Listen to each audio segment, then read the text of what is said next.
Darwin tem aquela frase célebre que diz que não são os mais fortes que sobrevivem, mas os mais adaptáveis, né?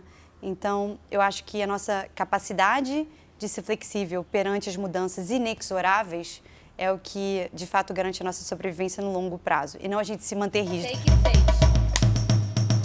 Tem o exemplo da Kodak, que eu gosto muito, né? A Kodak estava no topo do jogo dela em 96, né? Ela tinha um monopólio, basicamente, do mercado de película, de filme, de fotografia. Ela mesma inventou a tecnologia digital e não quis lançar para não canibalizar o negócio dela.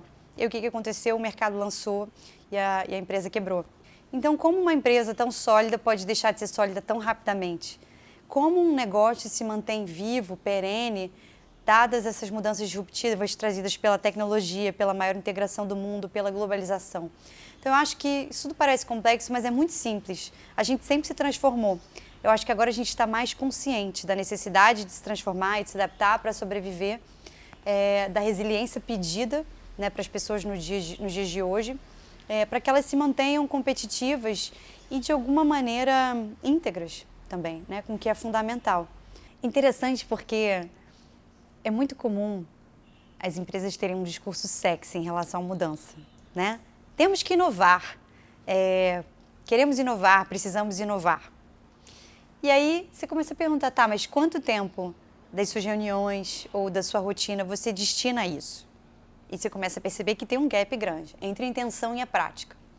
Geralmente, pela minha breve experiência, é possível notar que as empresas não mudam proativamente. Elas mudam reagindo a uma crise que fere profundamente a sua possibilidade de sobrevivência.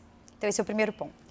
O segundo ponto é que é muito comum que não haja disponibilidade de mudança. Haja um belo discurso de mudança, haja uma bela campanha de endomarketing falando para os funcionários que mudanças serão feitas, mas não há, de fato, uma profundidade no motivo da mudança, da dor da mudança, do estabelecimento de um link emocional com cada indivíduo sobre por que aquilo está sendo feito.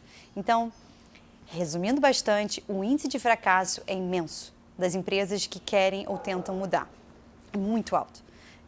Tem uma prepotência de achar que uma bela apresentação em PowerPoint, que um business plan bem feito, um modelo de Canvas bem estruturado vai te levar a um lugar melhor. Acho que há mais coisas entre o céu e a terra.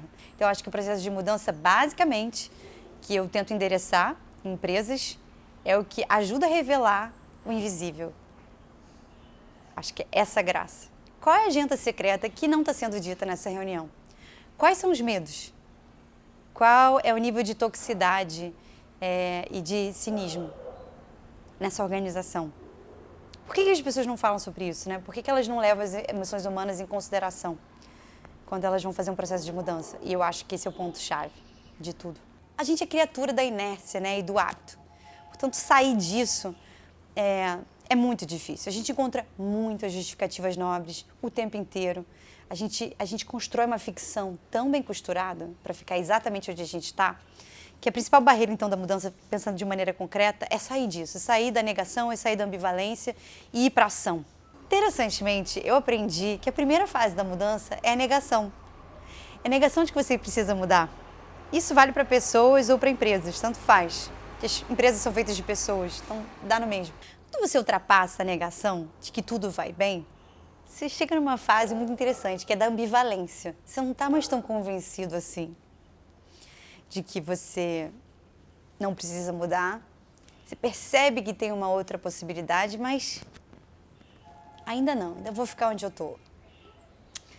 Quando você vai para a ação, também tem outra coisa interessante, assim, porque os filmes hollywoodianos me venderam a deliciosa ilusão de que a mudança é rápida. Só que, na verdade, 80% a 90% do tempo de mudança é de corrida na esteira, é suando, sem a menor perspectiva de ser recompensado no final. Então, o processo de transpiração, uma vez que você superou a inércia, superou a ambivalência, é muito duro. E ele pressupõe muita perseverança, muita disciplina e muita resiliência, muita visão de longo prazo, né? De que no futuro, em tese, você tem uma cenoura ali à sua espera.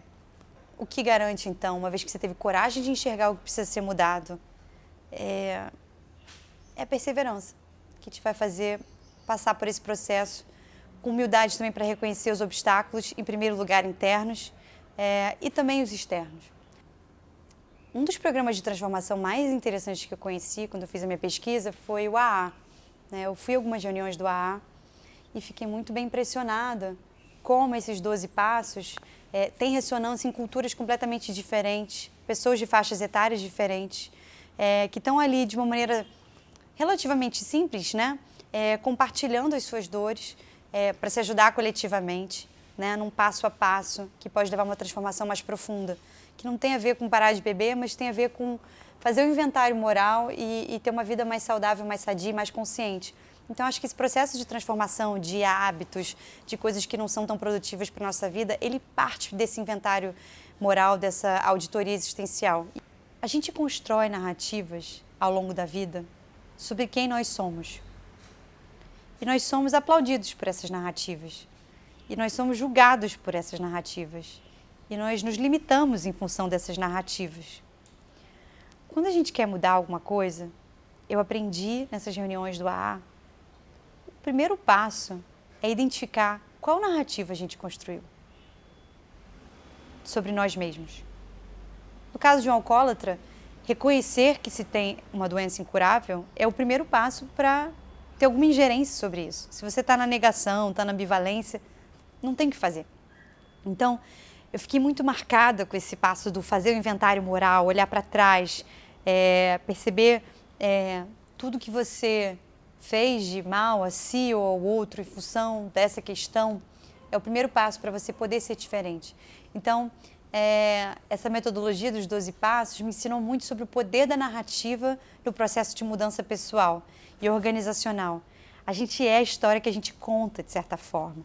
Então, se a gente quer mudar uma história, a gente precisa olhar para a narrativa. Qual a narrativa que a gente está usando? Ela está adequada?